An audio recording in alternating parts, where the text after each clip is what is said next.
Nalika semono ana ing sawijining padepokan urip bocah enom jenenge Wicaksana. Dheweke wonge menengan adab asor lan sregep. Nanging sipate sing meneng kuwi malah kerep dadi bahan ejekan saka Bagaskara. Bocah sing rumangsa paling kuat lan paling unggul. Ha ha ha. Wicaksana, kowe kok meneng wae. Saben dina kaya wong ora duwe nyali. Apa ora isin?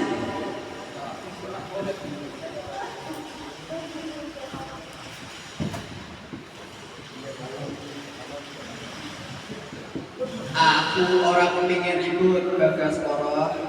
Aku mung pengin urip tentrem lan sinau kanthi tenang.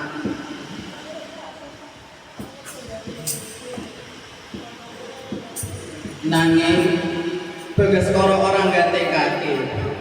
Saben dina Wicaksana diremehke, dicece nganggo tembung sing nglarani ati lan digawe isin ing ngarepe wong liya. Senajan atine lara, Wicaksana mung meneng lan nyimpen kabeh rasa kuwi.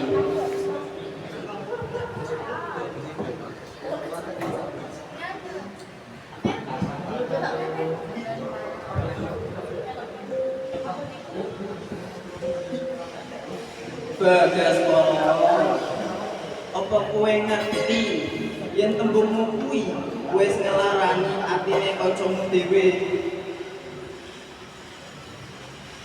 Bagaskara kaget. Eyang Semar, aku mung guyon. Kok ora ana maksud apa? Guyon sing gawe wong lara ati kuwi dudu guyon. Kuwi jenenge budi. Wong sing sejati kuat kuwi dudu sing seneng ngina, nanging sing iso ngaleni lan ngormati.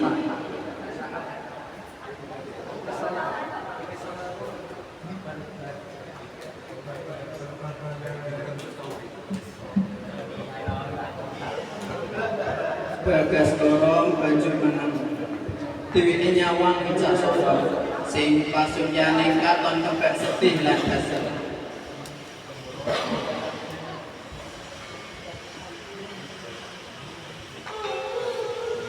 Bagaskara, elingo meneng kuwi ora ateges lemah. Kowe kudu rega lan pantes dihargai kaya wong liya.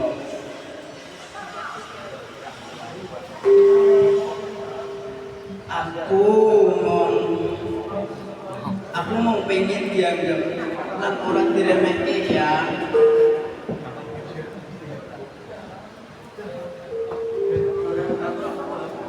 Iku hakmu minangka manungsa. Bagaskara banjur nunduk rumangsa salah lan isin marang pindhahe dhewe. Wicaksana, aku njaluk ngapura ya. Aku salah wis nglarani kowe nganggo tembung lan tumindakku. Aku gelem ngapura Bagaskara. Muga-muga wiwit saiki awake dhewe iso padha ngajeni lan kowe. Wiwit dina kuwi Bagaskara sinau yen dadi ora gawe wong dadi hebat, sing ana mung tatu lan penyesalan. Anak kabeh elingo, tembung lan tumindak kudu dijaga. Aja nganti guyonmu dadi sebab larane ati wong liya.